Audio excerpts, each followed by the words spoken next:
What's up, y'all? It's your girl Cornelia back for another episode of Black News, a podcast where we break down current events, hot topics, and local stories involving Black people. Now let's get into it.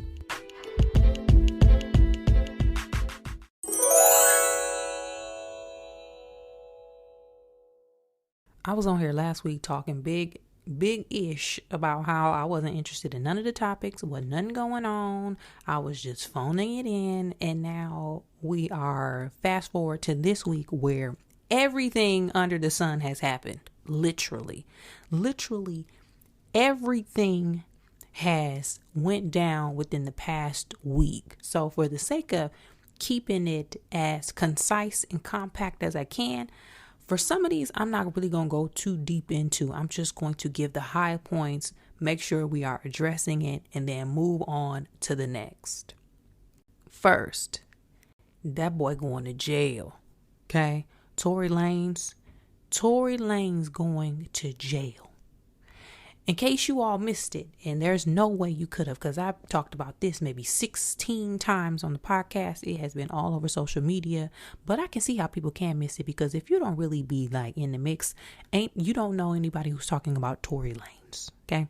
Because before this, I wasn't. But the point is, Tory Lanez was accused and convicted of shooting Megan Thee Stallion. As y'all recall, maybe a few years ago at a party, she was shot in the foot. And at the time, people were saying allegedly. But I was one of those, believe Megan, because who be lying about getting shot? But whatever. There was a whole trial. The internet was in disarray. People was coming out of the woodwork in defense of Megan, not in defense of Megan. In defense of Tory and not in defense of Tory. But the trial ended some months ago. And then the jury found Tory Lanez guilty on all 3 charges that were brought up against him, which were assault with a firearm, illegal possession of a firearm, and negligent discharge of a gun for shooting the plaintiff. He was charged or sentenced today, and that boy received 10 years in jail. He going to the state penitentiary for 10 years. Now, I believe people were saying with state charges, you only do about 85% of the time, so he might get out in about 8 years. I think we also had an overcrowding issue in California at one point. Who knows? Conrad Murray got out for killing Michael Jackson in a short period of time. So the same may happen for Tory Lanez. Who knows? But the boy got sentenced to 10 years. Now with that, some people is split still. Some people were blaming Megan, like this is her fault. If y'all remember, Megan Thee Stallion was keeping quiet, and she was lying for him initially. She was not saying anything. The story was different. It wasn't until allegedly, I'm gonna say allegedly, he started popping off and making diss records and just talking big-ish and when the state got involved, that's when this escalated. But from what I recall, she wasn't the one pushing this. I also recall, if I'm not mistaken, Tory Lanez was offered a plea deal, which would have gotten him a significant less amount of time. He was offered a deal that was way shorter than 10 years, but his team decided to take it to trial, and now we're here. And that's the tricky thing, right, about going to court, because you can say what you want. You can say you guilty, innocent, or whatever. If you get that deal and you give it up, you taking a big gamble. And in this case, it did not work in his favor. But some people are blaming him. Some people are blaming her. Some people still talking about Kelsey, Megan's best friend, what they think that she shot her. Who knows? Regardless, the jury found that boy guilty, so he's going to jail. But one thing I kind of want to pinpoint, people been downplaying somebody being shot, or somebody shooting a gun at somebody, or somebody experiencing trauma or violence in that way. And I really think we have access to too much TV and too much fictional content and too many shows on Stars where people just be banging all day and shooting stuff up, and we get to watch it and enjoy it as entertainment, but we don't really realize how serious it is to be shot at, whether people think he did it or not. we have become desensitized or have fictionalized gun violence towards people, women in general. I don't know if I told y'all this story on Black News, probably, maybe. When the summer that I was heading into my sophomore year in college, y'all know I'm from Michigan. I'm from Flint. I used to go home for the summers between the school years. So summer going into my sophomore year, I went home, was hanging out. And look, back in the day, we used to hang out, go out to the parties. They used to be shooting it after the parties, in the party, whatever. It was just a dangerous time. But I did not realize it was that bad until I left for college and came back. Because Hampton is a totally different experience. And you going to school with the Huxtable kids, basically. But for that summer, I went out to a club called JB's with my homegirls. It was 3 of us. We went out, called ourselves trying to be safe and leaving the party early, because that's what you do. You don't stay to the party end. You either leave early or you stay inside until well after the let out, because they're going to start shooting. But we call ourselves leaving early. Get in the car. 3 of us, 3 girls, 19, 20 years old. We couldn't get out the parking lot because it was packed. So we moved the car from one parking space to another to sit and wait to get out of the parking lot. At least some cars can move out and then we can leave. Out of nowhere, somebody comes up and starts to unload gunfire on the car. Again, we are 3 19, 20-year-old girls. We don't have enemies like that outside of petty girl beef, you, my boyfriend like you, all of that stuff.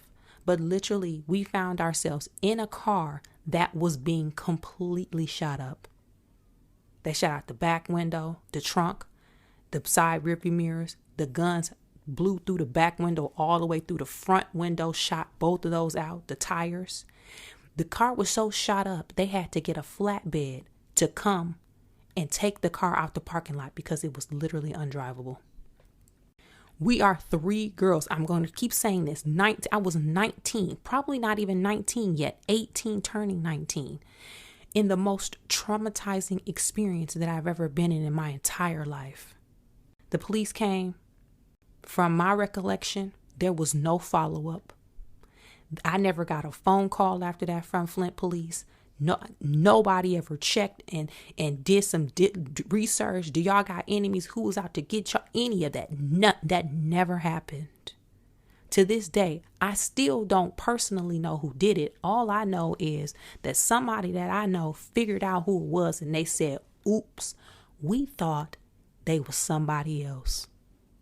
I literally and my 2 other homegirls almost lost our lives because somebody was shooting at us.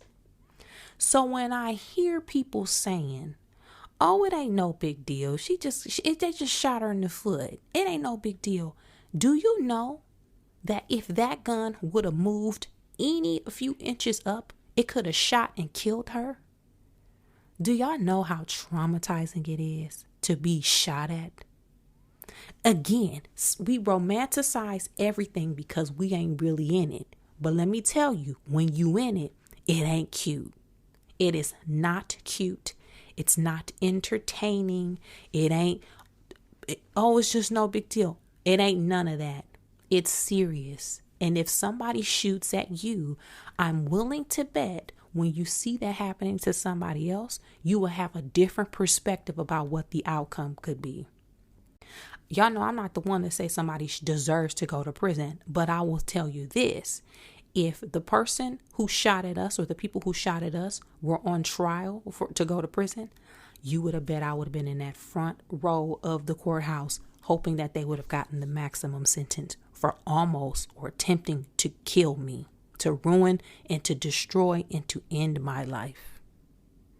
So I say all of that to say, while I don't know or have no particular opinion about the amount of time somebody should spend in jail, I do know from firsthand experience, when people go through something, somebody getting punished.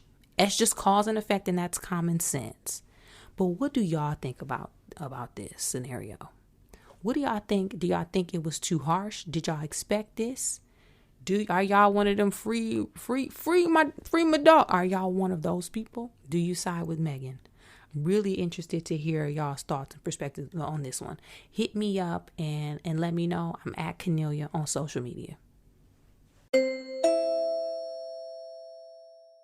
On a hot summer day in August in Montgomery, Alabama, the Battle of Montgomery took place on a river dock somewhere within the city, where a black man, security officer doing his job, was attacked by a group of white guys and women who refused at one point to move their pontoon out the way so that the riverboat can dock.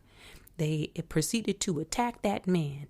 And when I tell you, all of the black people within that area formed Voltron and proceeded to whoop ass on that riverboat dock in Montgomery, Alabama. That is what happened. So another thing that has been, when I tell y'all, I have been crying, laughing this whole weekend. And I don't promote violence. Y'all know I don't like fighting. I don't like being in fights. I be uncomfortable watching fights. I be scared somebody gonna get beat over the head and not make it through. Like, I just don't like it. However, in this Montgomery, Alabama riverboat fight, there were so many elements and so many pieces of this that just had me completely weak. Y'all, I just couldn't. This past event and this weekend on social media was how it used to be back in the day with events, and how black people would just get online and just be funny, man. Black people are so funny and so creative. We are just funny, man. Like, chef's kiss. So, okay. So what happened? What had to happen was, like I said, there was a pontoon blocking the river, like the docking section within the river in Montgomery, and the boat could not dock. So a security officer went and tried to tell the people what to move. They proceeded to get mad.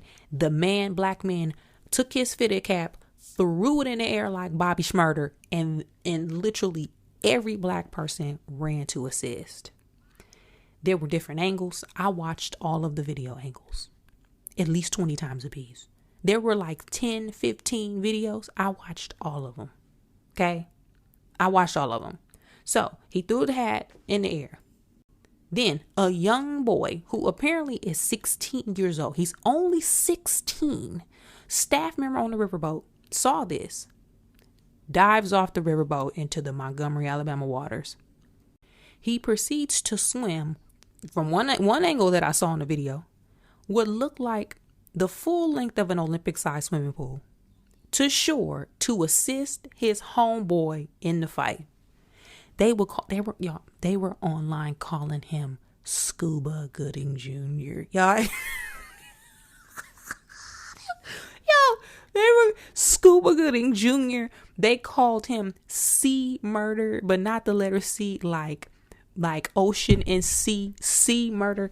Y'all, they had some of the craziest names for this young boy, but apparently he still got them young sea legs and them young lungs, because he swam, climbed up out the water, and proceeds to assist.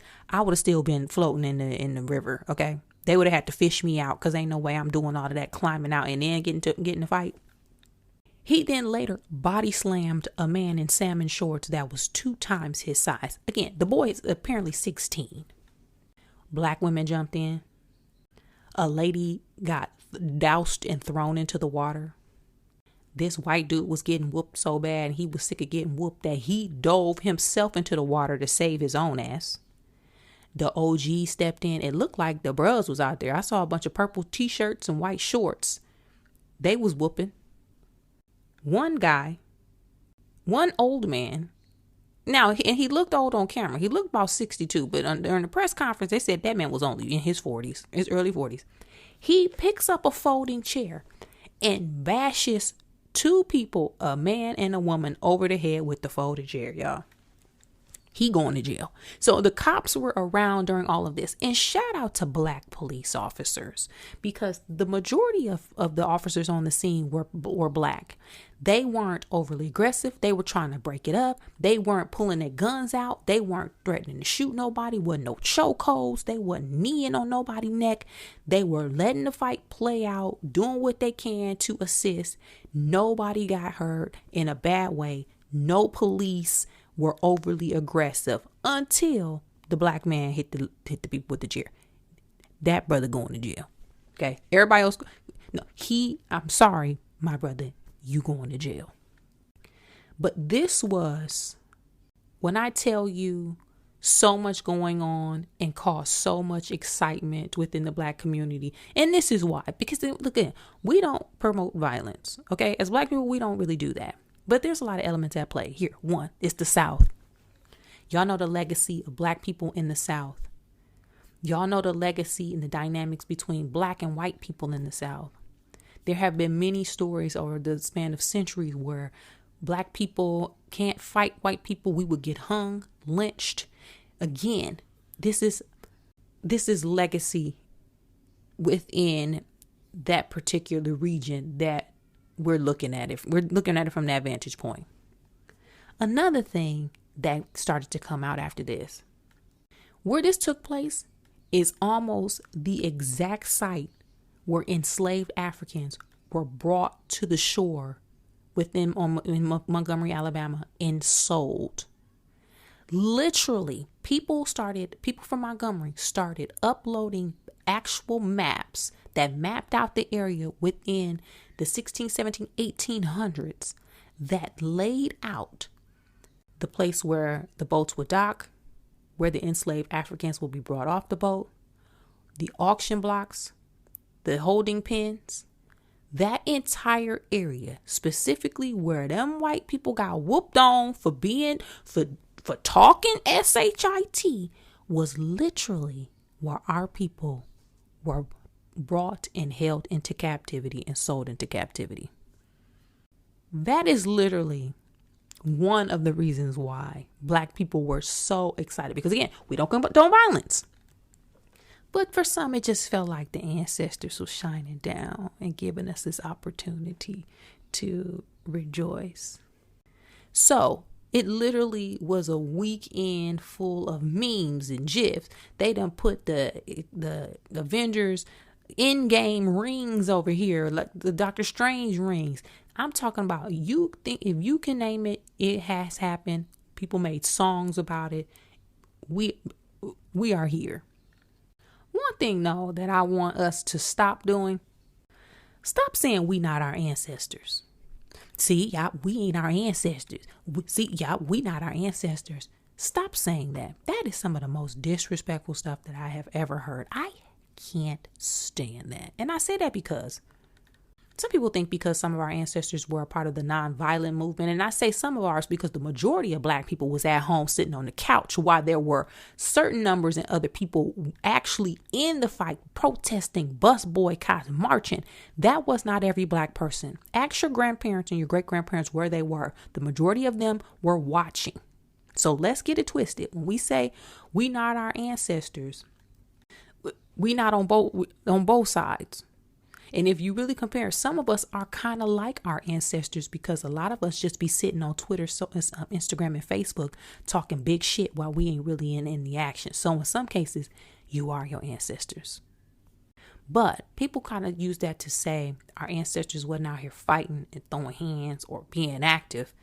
Do you know how in the fight and aggressive you have to be to risk your life by sitting at a lunch counter while people put out cigarettes on your back and your neck and your head, poured hot coffee all over your body, threw food in your face, tried to drag you out? Do you know how about it you gotta be to walk into an all-white school as a 16-year-old person, black person, and to have literal adults screaming at you, throwing rocks at you to try to get you, to stop you from getting an education? Ruby Bridges was like 5. How old was she when she did this? So you're right. We are not our ancestors. We are not out here doing that. So for the sake of us, Black News listeners, let's stop saying that. Because some of our ancestors was really out here in the streets fighting for it. They was on riding them buses down to Alabama, Mississippi, risking being bombed and killed for the sake of our freedom and our rights. So you ain't gonna ever hear me say that, nothing about that. And I would hope that we stop saying that as a means of disrespect.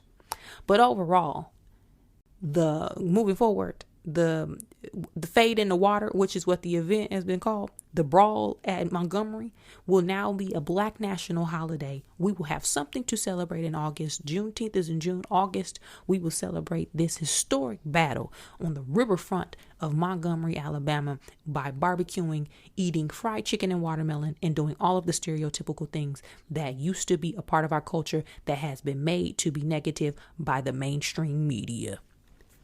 What do you all think about it? What do y'all think about it? Hit me up and let me know your thoughts or funny memes or gifs you seen, all of that. Let me know. I'm at Cornelia on social media. Another thing that happened this past week is the social medias, the people done tried to cancel Jamie Foxx, y'all. Lord, they done tried to get Jamie Foxx was just online last week talking about his road to recovery and how thankful he was to be alive and his support. And this week, he was facing backlash. So let me explain. It started when Jamie Foxx on Instagram posted like a caption and a picture that said, "They killed this dude named Jesus. What do you think they'll do to you? Hashtag fake friends, fake love." You know, and the Black community, we've been using that saying since our grandparents used to say that. If they kill Jesus, you know what they do to you. If Jesus can die, guess what can happen to you? You ain't safe. You ain't, if it can happen to him.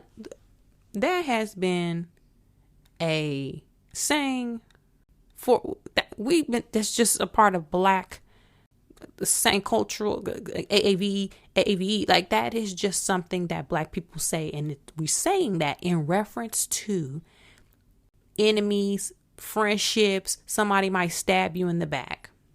Black people's like, yeah, yep. Well, it got picked up by an anti-Semitism like blog or page, and this was after Jennifer Aniston, I believe, liked the post. So Jennifer Aniston was prompted to respond because I'm assuming she was under attack and people were saying, "How dare you, Jennifer Aniston, support this?" She then made a post that said, "This really makes me sick. I did not like this post on purpose or by accident. And more importantly, I want to be clear to my friends and anyone hurt by this showing up on their feeds. I do not support any form of anti-Semitism, and I truly don't tolerate hate of any kind, period." Jamie Foxx then posted an apology and said, "To clarify, I was betrayed by a fake friend, and that's what I meant with they, not anything more. I only have love in my heart for everyone. I love and support the Jewish community. My deepest apologies to anyone who's offended." Great. Okay, great. That's not what he didn't mean that. That's what he posted, and he apologized. The internet then went nuts. People went nuts. There were people on the side of Jamie Foxx to say, "I'm sorry, what?" Like, the man damn near died. He said he didn't mean that. Black people have been saying this without ill intent forever. Our concern isn't necessarily Jewish people. We don't really be thinking about Jewish people. When we say this statement, we're talking about fake friends. We don't be like, yeah, the Jew. Like, nobody, we not thinking about y'all like that. People then were on the side of saying, it doesn't matter. If you say a statement and it is hurtful to other people, you should recognize that and you should stop saying it. And you know, that's where we are. Some people were on Jennifer Aniston to say, "How dare you, instead of knowing your friend, Jamie Foxx supposed to be your friend, and knowing who he is as a man, how about you stand with him or not even make a statement at all instead of throwing him under the bus? So there were multiple aspects of this debate, but all surrounding a post on Instagram by Jamie Foxx. Now, my question is too, this is one of the things, especially when it comes to Black lingo and AAVE and Black culture, what we have learned over the years is people are enamored with Black culture, Black lingo. People want to be Black or be associated with Blackness when it benefits them.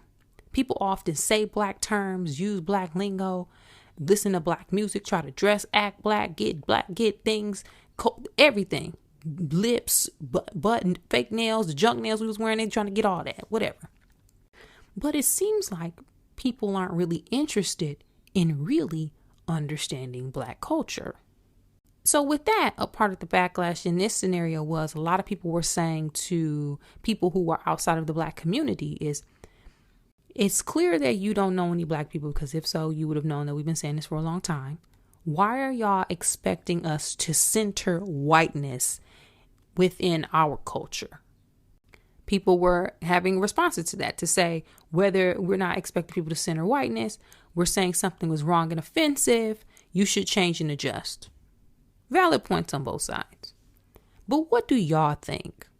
Because I feel like, especially as we in these times and as we continue on and Black culture continues to be more and more popular, or people have more and more exposure and social media platforms get bigger and bigger, and Black people continue to speak how they speak, and Asian people continue to speak how they speak, and Southeast Asian and white and Hispanic, Latinos, we're going to keep running into these problems. So what is the solution, right? Because anything could be offensive, or people can take things out of context. I remember what happened with the most recent Grammys. Remember when Beyonce and Jay-Z were late to the Grammy Awards, and The Dream got up and said, sorry, people, we on CP time.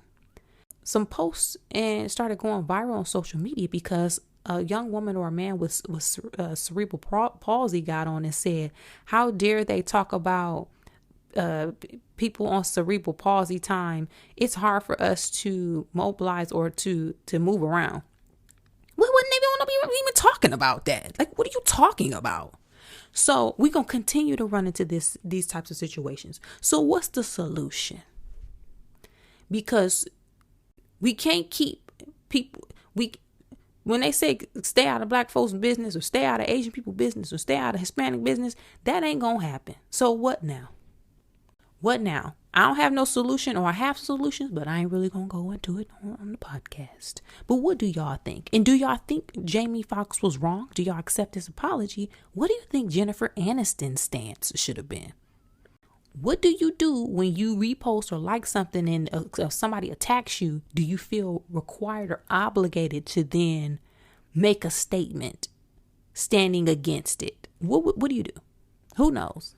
Open to hearing y'all thoughts about it. Hit me up on social media and let me know. And I need to make sure that I mention the unfortunate death or murder of O'Shea Sibley that happened this past weekend. This 28-year-old man was stabbed to death in a gas station parking lot in Brooklyn, Midwood specifically, for dancing to, if I'm not mistaken, Beyonce, Renaissance.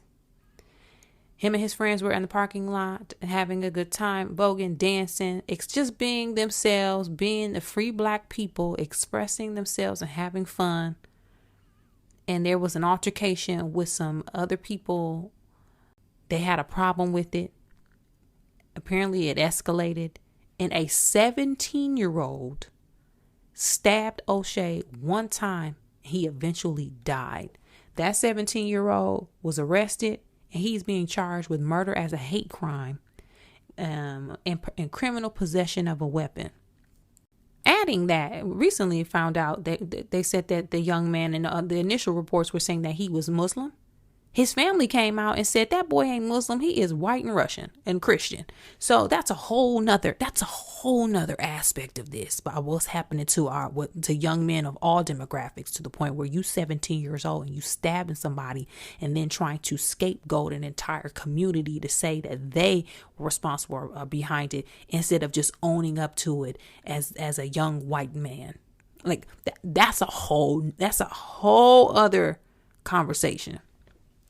But for the sake of this, just want to send some love to O'Shea's family and his friends and his community, because this is absolutely tragic. Like, what is so bothersome about people living their lives?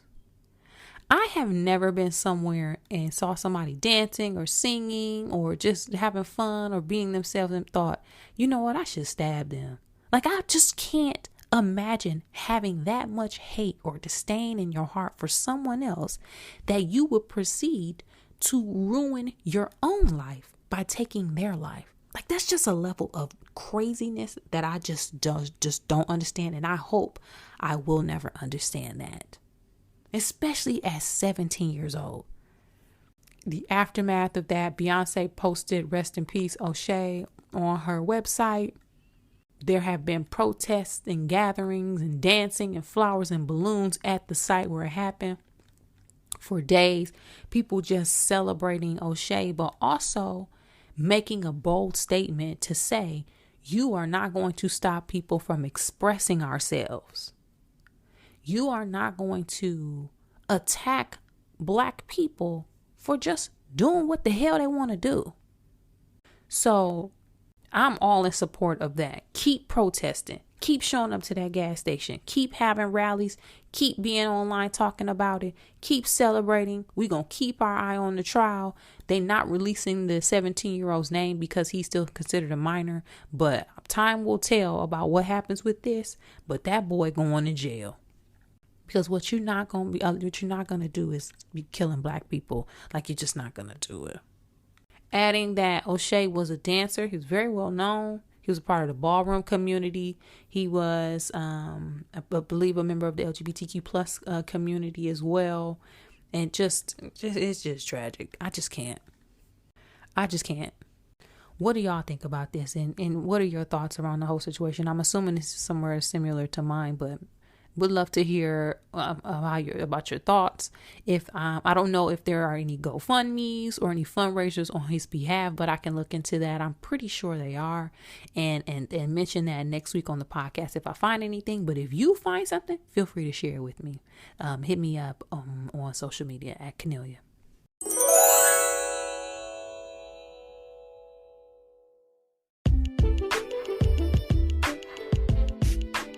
That's it for this week's episode of Black News, y'all. Thanks again. Thank you. And thank you again so much for sticking with us, supporting the podcast, liking and subscribing on all apps where podcasts can be heard, rating 5 stars and leaving a comment. It helps more than you know, so I really, really appreciate it. And keep sharing Black News with all of your friends and family. Be sure to hit me up on social media if you got ideas for topics. Or just hit me up in general to let me know you've been listening. Let me know your thoughts. I'm at Kennelia on all platforms across the board. That's at Kennelia, like Kenny and Ophelia. Also check my website. I got some shows coming up in Los Angeles County. Hopefully get on the road soon. But for now, if you're in the LA area, hit me up. Check Kennelia.com for show dates and details. And as always, thanks again so much, guys. I hope you have a fantastic week. Keep supporting, keep growing, keep building, keep staying safe, and keep staying healthy. As always, again, I'll see you back here next time, same time, same place. Bye.